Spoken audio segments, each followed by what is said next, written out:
Welcome to the Manumission Podcast, the show dedicated to unshackling ourselves from the status quo. Here's your host, H.H. Morris. Hello, my friends. Welcome to the first episode of the Manumission Podcast in the Trump era. Now, I have to be honest with you here. This is a little bit late because I've had to record this episode probably about 3 or 4 times at this point. And they've all been way too long for my taste, and I don't want to scare anybody off with having to sit and listen to an hour plus of my rambling. So if this is the episode or the version that you're listening to, it's because it ended up being the shortest one and hopefully the most concise one. Okay, so let's jump to today's topic, which is IQ. All right, and this is a little bit of an extension. Not even an extension, but there are some implications when we talk about the IQ question in the previous topic of immigration, and I'll address that once we get to it. But I wanted to turn up the level of controversy by talking about this because this is something that doesn't get talked about in the mainstream very often, if at all. So I'll start with an analogy. All right. So there was a study done in which they went around to every country in the world, and they took several thousands of people, and they measured their heights. All right? And so half of the people were men, half of the people were women in this study. All right? And they wanted to get what the average height of everyone in the world, of every country. So what if I told you that the average Swede is 5'10"? And then what if I told you that the Japanese is 5'5"? Okay, does that scandalize you? Are you apoplectic about, upon hearing this? Is this anything that kind of either blows your mind or something that you're just reeling back against or something that you just doesn't sound even remotely possible? I would say probably not. Now, I made that up. I'm sure that such a study exists, but I didn't actually look one up and get some exact numbers. I'm just wanting to make a point here through an analogy. I'm guessing that most people just, kind of anecdotally would accept those two things and say, yeah, I guess, probably from my experience, Swedes about 5'10", yeah, taking into consideration both men and women, same for Japanese being, about 5'5" or 5'4", or whatever. And we wouldn't kind of, fall out of our chairs upon hearing this. We wouldn't necessarily think, well, this is just absolutely uncalled for. How could you say that on average Swedes are taller than Japanese people, right? So we wouldn't take that approach. We wouldn't react that way. And I think that IQ should be no different than that, all right? So this is actually a value-free exposition of facts, of statistics, and of data and science. And if we take the analogy of the height experiment or study, let's say, we can come across, we can just accept that as it is, and without having to assign any, well, this is better than the other, right? It's better to be on average 5'10" than it is to be on average 5'5". Right? I mean, it doesn't stand. Just the numbers themselves don't tell that story, right? And this is kind of a study in not only just science but in statistics, right? The numbers tell a story; they don't tell every story. And it's what we do with those numbers, with that data, with those results that matters. So we can come up with different examples or different circumstances in which it might be worse to be on average 5'10". If we use the 5'4", or 5'5" average height to build houses and buildings, right? It might be to the detriment of those that are on an average 5'10". Things might be smaller. They might not be as comfortable, or it might be awkward, whether it's the chairs, the height of the countertops, you name it, right? You might be bumping your head when you're walking through doorways, something to that effect, very low ceilings. And again, it would be the exact same way if we built everything based on an average height of 5'10", let's say. So again, you can find different circumstances in which one would be an advantage, one would be a disadvantage, and vice versa. So that is precisely how I want to approach this, and I'll start with just a little bit of background into why this is kind of an issue, and it really starts with the progressive social justice warrior narrative that's been prevalent for about the last half century, and that basically what we're being told by these people. And this is something that goes back even further than obviously just 50 years, but when it's actually become part of the mainstream in terms of academia, what we learn in school, what we hear from people on television, on the news, what we see on the movies, what we see on TV shows, what we hear the talking heads say. It's all about equality, right? All humans are exactly the same, is what we're told. They tell us that humans are largely just products of their environment. It's more nurture than it is nature. And so then by extension, things like race and gender are just absolute social constructs that, if you took was one person, regardless of race, regardless of sex, whatever, if you take this one person, you put them in this environment, they're going to be this way. But if you take that exact same person, you put in this other environment, they're going to be the other way, right? Okay. So that's basically the worldview of the progressive social justice warriors that we have inherited and been subjected to, again, for the at least half century.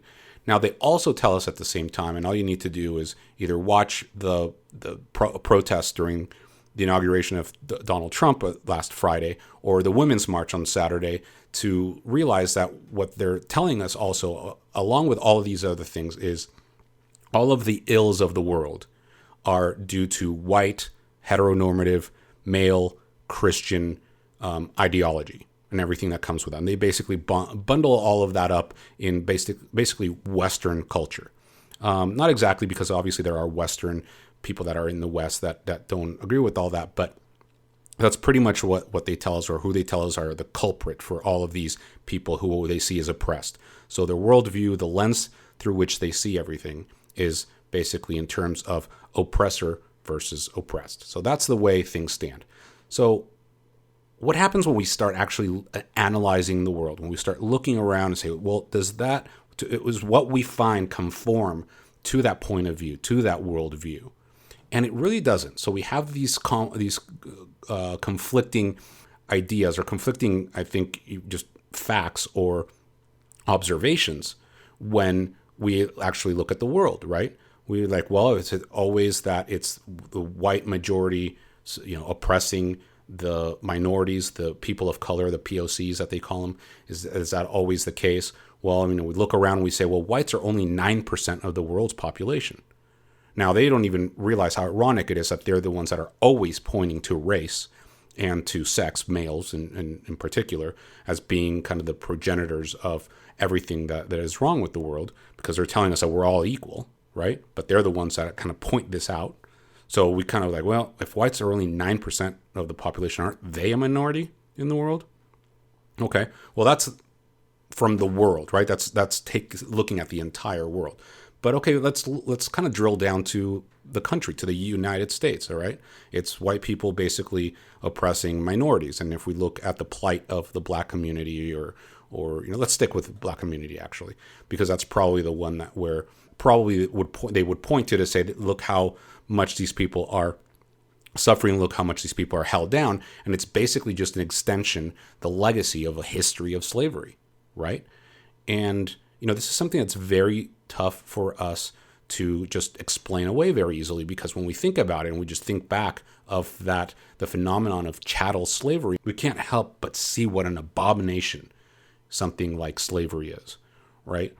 But if we put aside our knee-jerk emotional reaction, and we kind of look, again, we take another step back and just look at the thing. So does that conform with everything that they're telling us?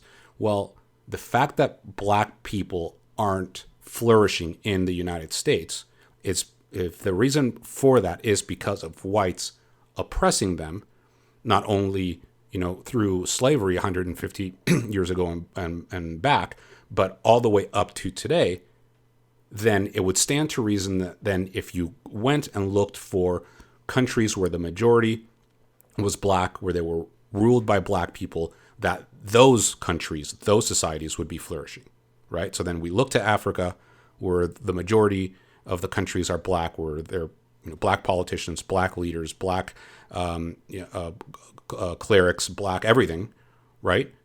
And we don't find that. Okay, so that stands in stark contrast to what we're being told, right? So because that shouldn't be the case. You should be able to pick out at least a handful of different places in the world where that was the case, where, hey, there's no white man, big, bad, black, white man holding these people down. So look at them. They're just off and running. They are first world countries. And, they're basically proving to the social justice warriors that they are absolutely right about what's happening in the United States, for instance. Okay.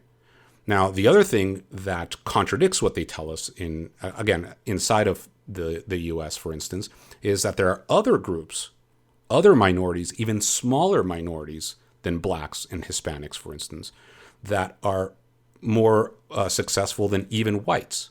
So, for instance, Asians and Jews. And again, I'm generalizing here. Again, we don't want to get very deep into this. I hope that this only whets your appetite or piques your interest for you to study this in more depth. But I don't want to take too much time on this. So when we're talking about being more successful, we're talking about things like average income, levels of education, maybe lifespan, that kind of stuff. But in general, so again, I'm generalizing. So forgive that for the for this episode. But and then the fact that there are other non-white countries, again, that are more successful than, for instance, black countries, right? Well, how does IQ help us account for some of those different? It turns out that it actually does do a really good job. And let's talk about IQ for a second, because we understand IQ stands for intelligence quotient, so that we're talking about intelligence, okay? So what is this? Well, it's something that's been studied, IQ per se, for about 100 years. And when I mean about studying intelligence, I mean the theory of IQ looked at scientifically. So basically using the scientific method, doing studies, peer reviews, that kind of stuff. I'm not talking about people throughout the ages saying, yeah, we think these people are dumb, these people are smart, or we're usually the smart ones, right? And they're not as intelligent, blah, blah, blah. That's not science. I'm talking about the actual study, the scientific method in practice and, empirical testing, that kind of stuff. All right. But you don't hear it that often. And unless you're also part of the kind of libertarian circles or maybe more fringe and obscure debating groups and stuff, you might actually hear about this stuff, but you don't hear it in the mainstream. All right. And that's because of the fact that, again, this last 50 some odd years, we've been browbeaten by the left and social justice warriors and telling us that anything that says that there's a difference in IQ between people is complete nonsense, because, again, we're all equal. It all depends on your environment and that kind of stuff. So just the fact that you bring anything up that is anywhere close to saying that there's such thing as an IQ and that kind of stuff, and IQ differences, makes you a bigot, a racist, hater, whatever. So the IQ has been completely outside of the Overton window for a while. All the Overton window is that window, everything that is acceptable to be talked about out in the open in the mainstream, right? So the spectrum of allowable opinion or allowable discussion. So something like it's perfectly allowable to have, a right-winger and a left-winger debate about big government versus small government. Well, and then you throw in a libertarian anarchist and said, hey, what about no government? And they throw you out because you're absolutely nuts, right? That's outside of the Overton window. And IQ has been kicked out of that as well. And so, where does that start? Again, the mainstream right has basically been browbeaten to the point that anybody that's ever brought it up that was ever part of the mainstream right, let's say, has essentially been completely excoriated. So you don't hear the mainstream right, centrist right, ever, deal with IQ, for the most part. It's almost non-existent.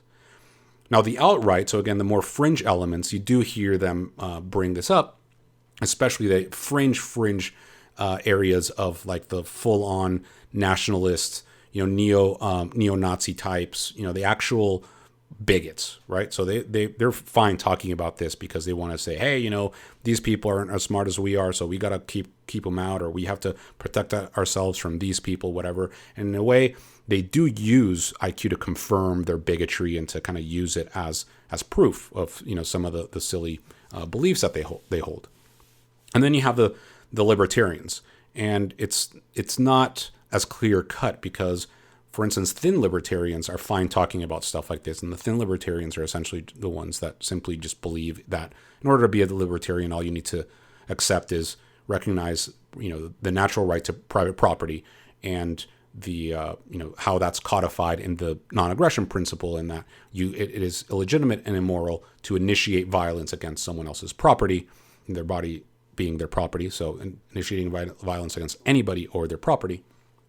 And then you have the thick libertarians that say, well, that's not all libertarianism is. So these are more kind of left libertarians, more social justice warrior type libertarians, where they say, we agree with you on all of that, but there's more to that, right? We need to recognize that there are people out there that are suffering. There are pockets of inequality. There are pockets where people are suffering disproportionately from others and that kind of stuff. And we need to look into that. Now, I don't want to get into that debate. I should probably do an episode on thick versus thin libertarianism at some point, but just so you understand that the thick libertarians kind of, the IQ debate, they kind of steer away from, it leaves a bad taste in their mouth. Thin libertarians have no problem discussing it, and not because they're bigots or because they don't care about, what it might say negatively, at least paint in the negative light some groups or others. Is just, they're fine just looking at the data and trying to determine, what it can tell us. And I'm in that camp. All right. Okay. So what does it tell us? Okay. Obviously we're talking about intelligence, but what are we talking about? Just intelligence. What does that mean? Well, what it really tells us, what IQ really tries to drill down on is pattern recognition and problem solving. That's probably the two biggest things, where it says, can you tell where this is going, right? You have these little patterns and these little shapes and colors and all this stuff. This one leads to this one and this one leads to that one. So what is the fourth one going to look like? There's analogies, verbal analogies, some math, all that stuff. And it's broken down in different categories, but ultimately there's, a general score that we look at, G, what they call G, and that's, your IQ. Again, this is going to be very high level stuff. I hope that this at least piques your interest enough for you to study this in more detail. I just want to provide perspective on the debate and on the topic. All right. So we're looking at intelligence, pattern recognition, problem solving. Then, what is it that we can gather? Are there any correlations with other parts or other, aspects of life that these things tell us?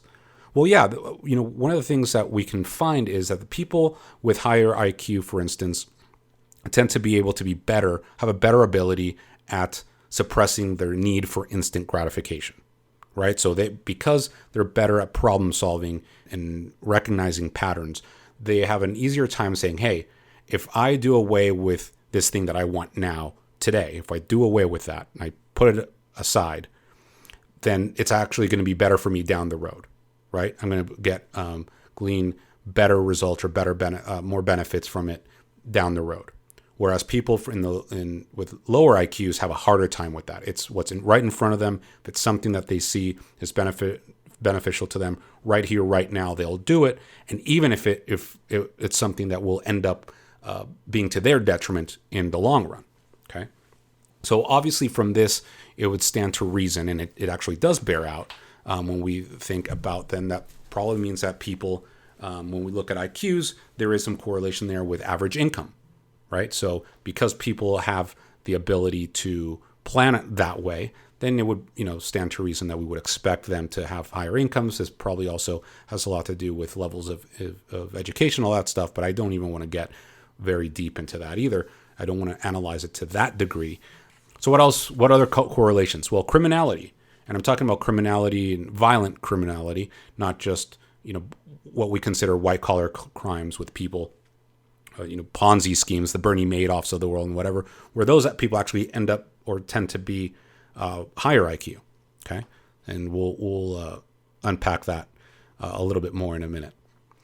But I think it's more important to know what it doesn't tell us. Okay. Because if we're talking about intelligence, right, we have to realize that when we talk about human intelligence, we're not talking about the equivalent of a robot, right? Where we're talking about two robots, one has a faster processor than the other, which means that this other robot, whatever it does it better because the processor is just faster, right?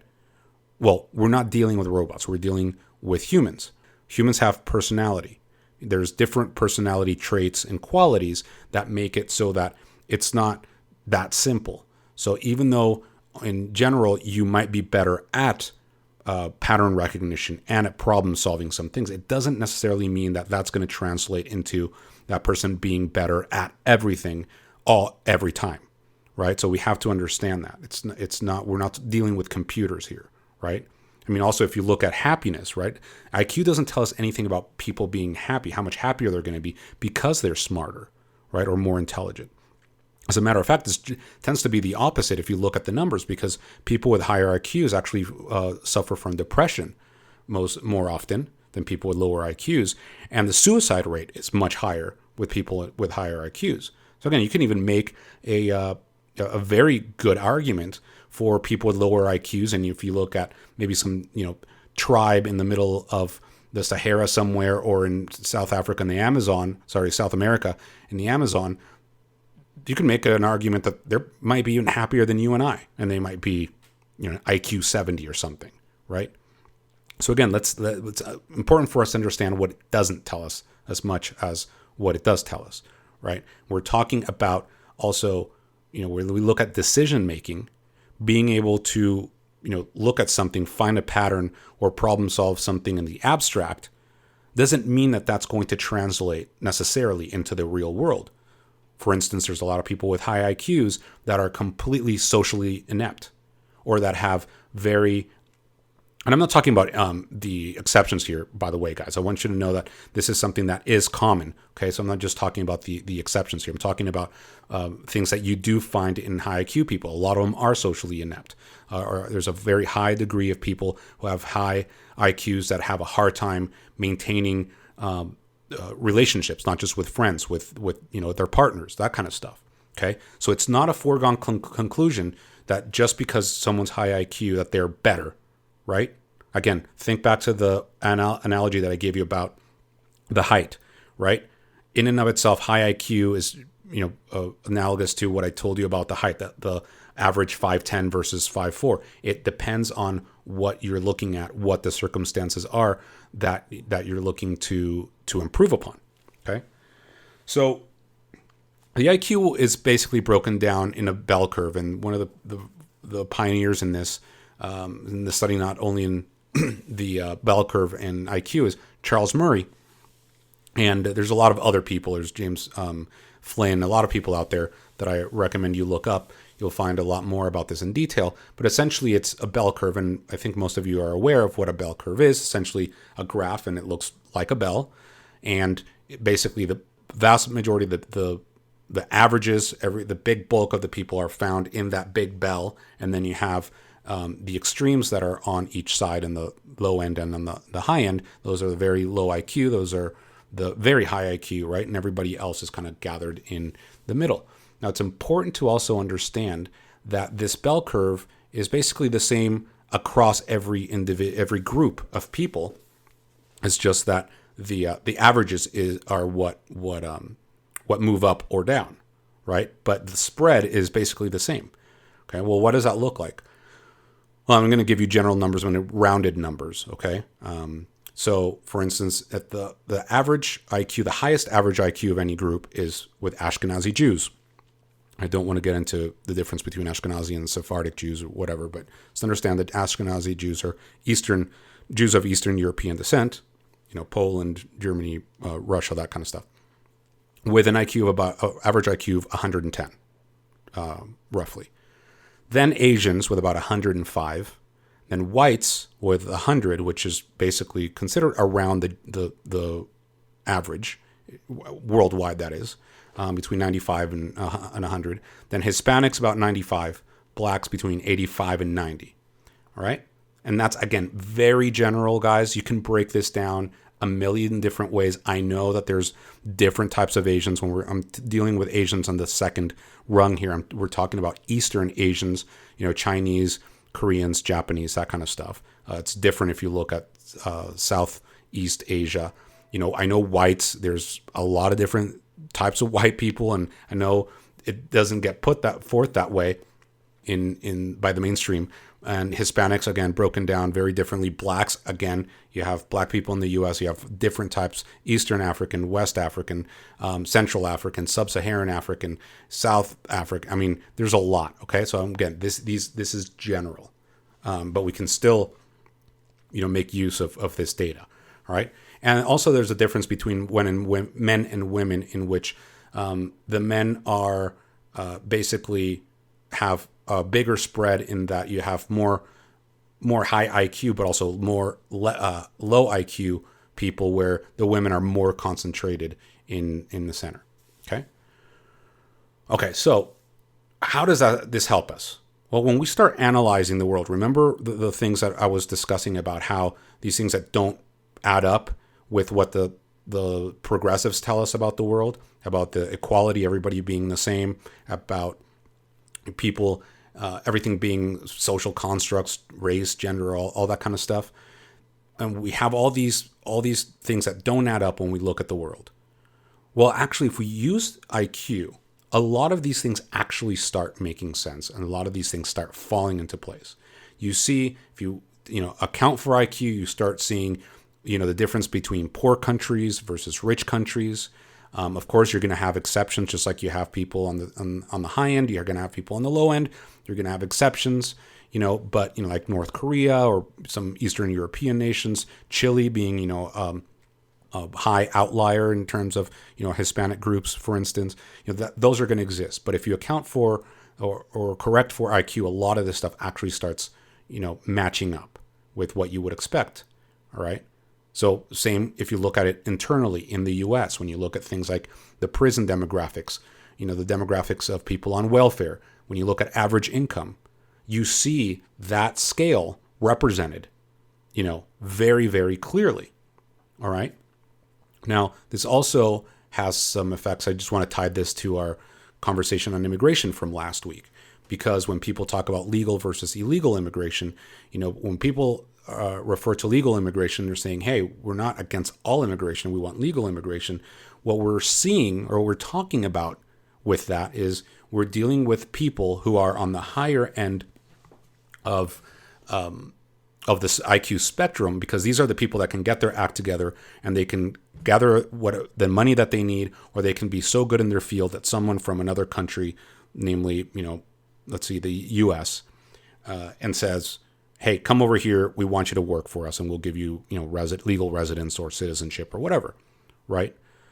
And versus illegal immigration, which are people that essentially all they have to do is just walk across, which doesn't take high IQ to just walk across, some random border and get some, labor-intensive job, or, manual labor type job, or that kind of stuff, right?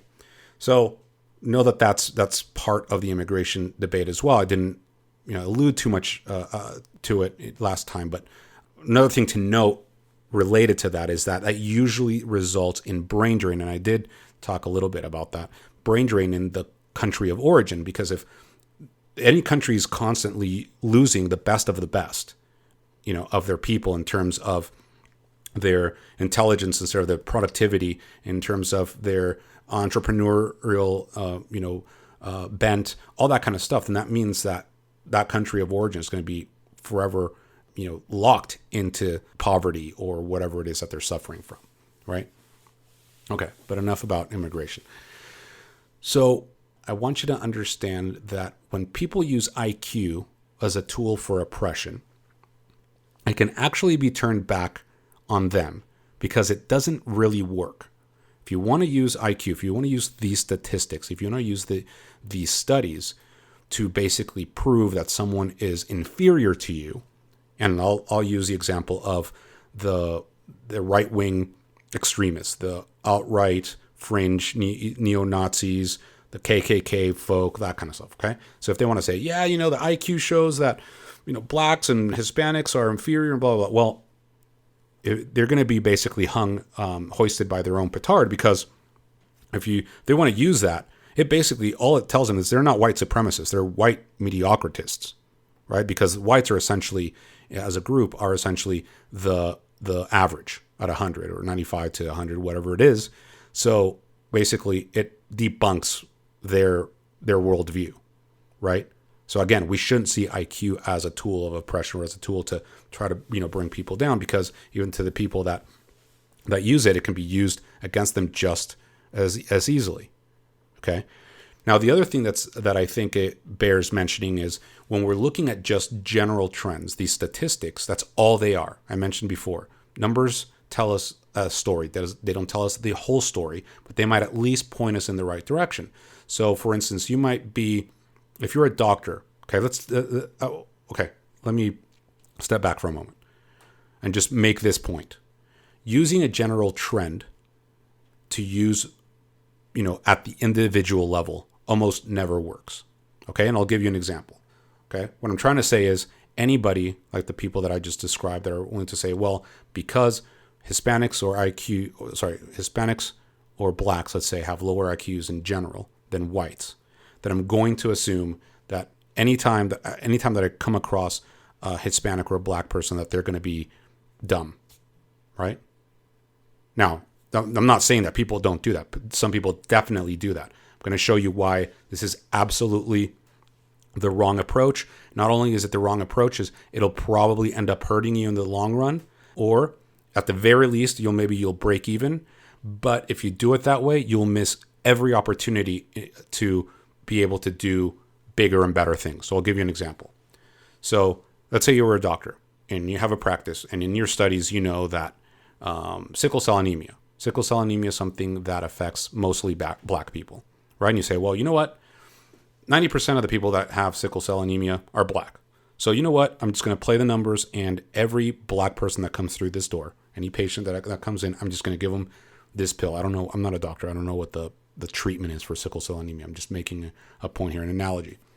So for every black person that comes into my practice, I'm just going to give them this medicine for sickle cell anemia. Well, yes, in the long run, you might end up treating a lot of people that did have sickle cell anemia, but you're also you might be doing a lot of damage for people that didn't need this medication. They might be suffering from the secondary effects, or the side effects of this medicine needlessly, because they don't have sickle cell anemia. Well, yeah, and you did end up treating a whole bunch of people that did end up developing it or that did actually have it. But what about all these other people that you're essentially hurting, right? And not only that, if you did that, systematically, then the odds are that you're probably going to run out of this medicine, right? You're just handing it out to every black person that comes into your practice, which means you're eventually going to run out. Then you are going to have some people that are going to walk in that do need the treatment. And guess what? Now we have scarcity, right? So again, this just goes to show how silly of a approach is to use something, general trends, to try to use when we're talking about at the individual level. Okay, the best analogy that I found was this Aussie guy, and it was a longer video, so I only saw the first few minutes because I had to run. But he was talking about the IQ issue. Sorry, the IQ issue as well. So let's say that they challenged several people, 5 people. They said you have 10 wines. Okay, so you have to get whoever gets the best 10 wines in the world and wins, right? Okay, so then if you're just going to play the numbers and you say, well, I know that on average the best wines in the world come from France, so I'm just going to go and I'm going to grab 10 French wines. You might do pretty well. You might, but you know what? You're probably going to be around. You might probably place 5, 6, maybe 7 at best if you approach it that way. But if you say, you know what, I'm going to look to France, but then I know that there's some great wines in Chile and in Argentina. There's even some really good wines in Mexico, or some really good wines in Australia, and yada yada yada, right? Italy, Spain, whatever. That would be the best approach, right? You look for the best in each group, and the person that's going to win that challenge is probably going to be that person. that didn't just go by this general trend and say, hey, just give me 10 French wines and I'm done for the day. It's going to be that person that says, hey, I'm going to look in each category and get the best of each location. And guess what? Now you have 10 great wines, excellent wines, as opposed to the guy that just went through the average and got maybe 5 great wines, 2 really crappy ones, 3 mediocre ones, right? So I think you guys get the point there. So how can IQ help, or how can we use it against people that are true bigots? And I gave you an example there in that already, in that if you're saying that whites are superior to blacks or Hispanics or whatever, then you have to acknowledge that there are others that actually score higher in that, Asians and Ashkenazi Jews, which leads me to my next point in using IQ against those type of people.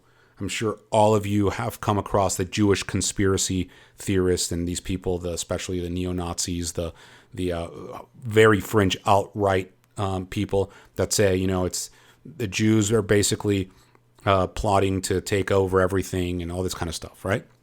Well, if you look at IQ and you look at the fact that Ashkenazi Jews have the highest average IQ, then you would expect to see to have Jews overrepresented in a lot of different areas, right? I mean, most of their stuff is in verbal and that kind of stuff. So that's why you see them mostly in media, academia, finance, as opposed to, geospatial, which would be, architecture or engineering or that type of stuff, where you don't see them as much. Just like you wouldn't expect to see many of them in the NBA or the NFL or something like that. All right. All of that kind of fits when we're looking at that, when we correct for that or we account for IQ. So yeah, I would expect to see Jewish people overrepresented in, again, by overrepresentation, all I mean is that compared to their population, which is very small, not only worldwide, but even in the United States, where they're, probably 1% of the population, whereas blacks are about 14%, Hispanics about 16 or something like that, and growing.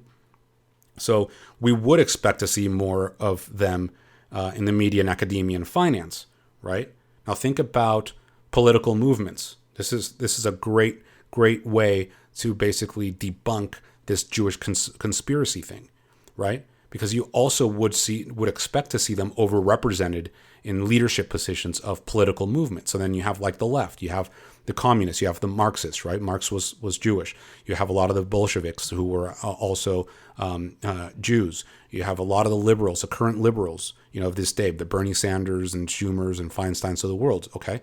But then on the right, people that would completely disagree with those folks, there's a lot of Jews in that group too, right? So how are they conspiring together? No, they hate each other in many, many ways, and they disagree with each other on almost everything.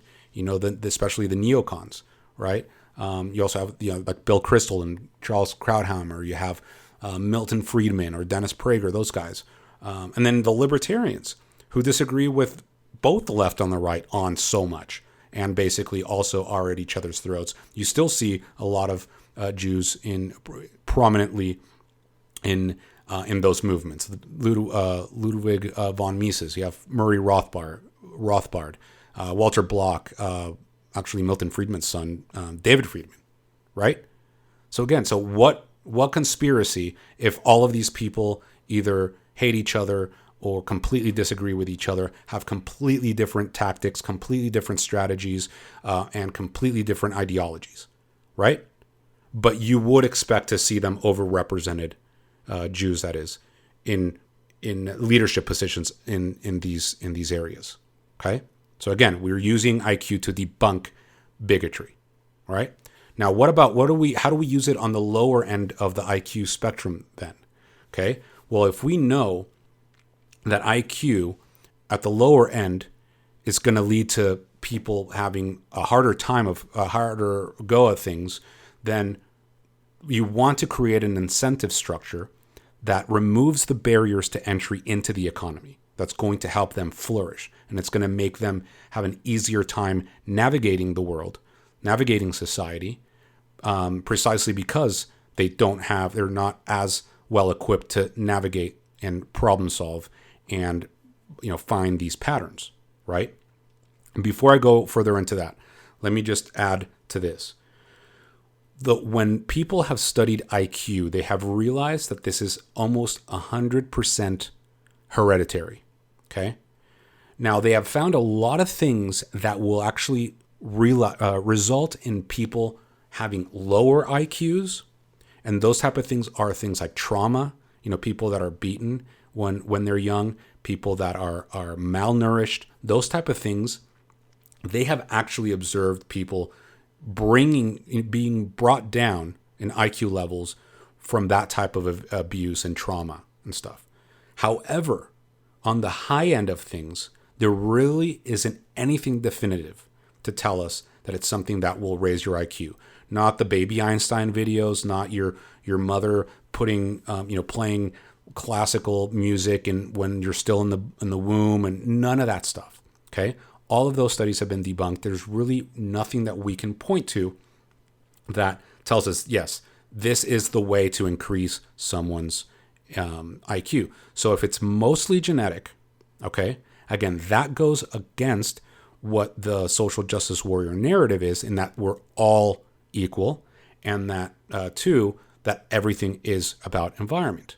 So if we know that there are going to be people that are going to have these varying degrees of intelligence, as demonstrated with differing IQs, then if we're trying to build the house, like in the example of the height analogy, we want to make it so how is it going to be better for more people to reach happiness, to reach human flourishing? Okay. So again, we take into consideration that there's going to be these people that are going to be overrepresented. Okay, and at this point, it doesn't even matter what their race is.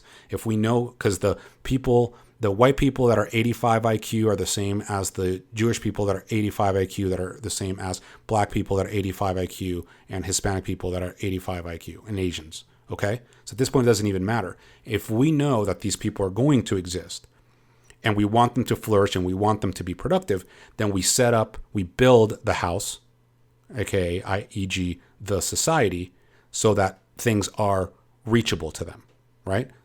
How do we build this incentive structure? How do we build this society? Well, again, we remove barriers to entry into the economy. What does that mean?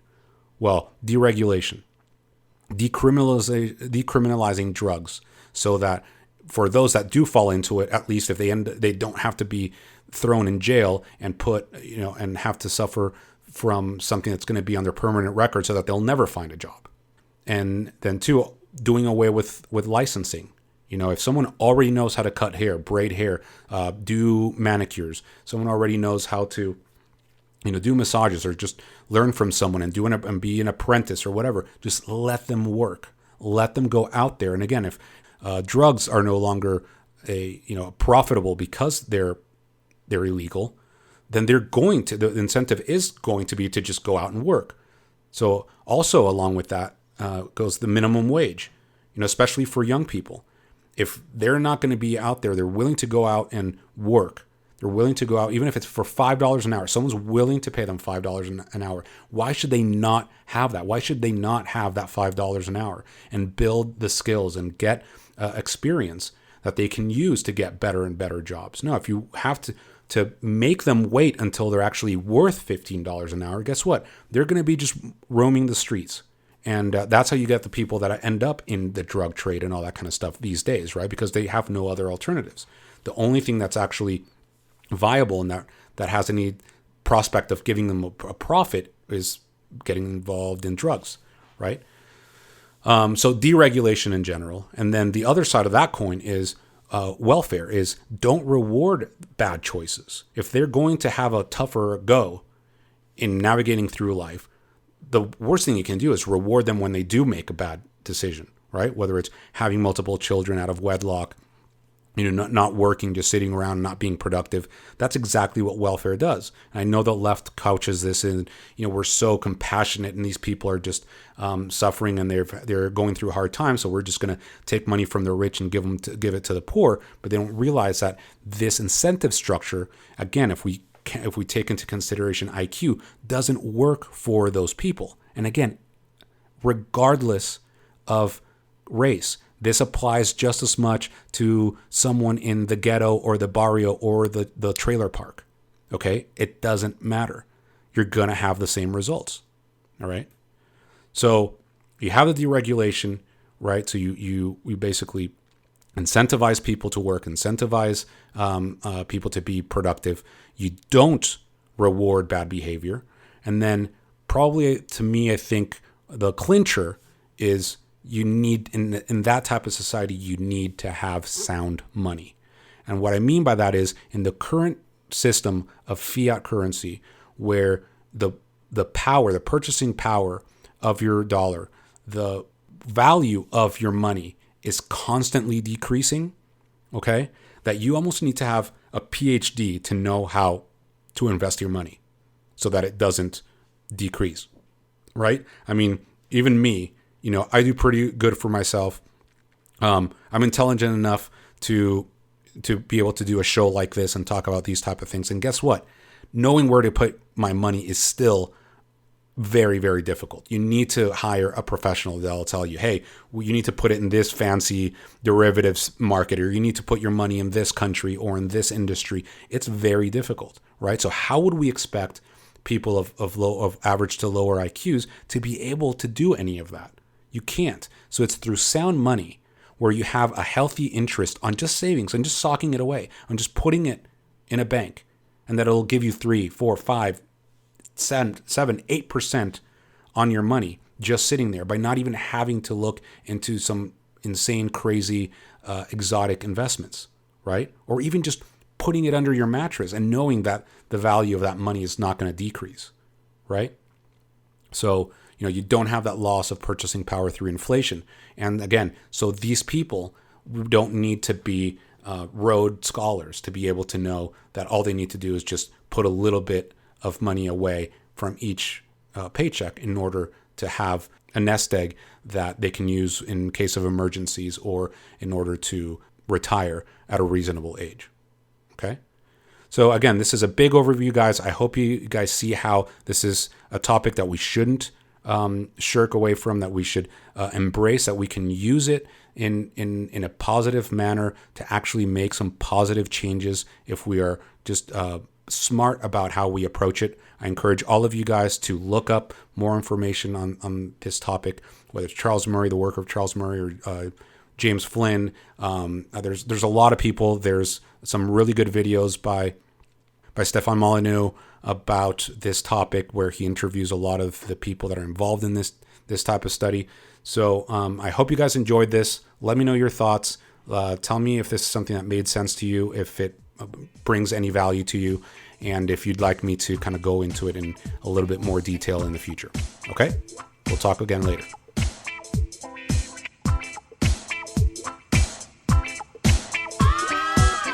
If you want to know how you can help me keep the show going, or if you have a question, comment, or recommendation, you can contact me directly or through social media.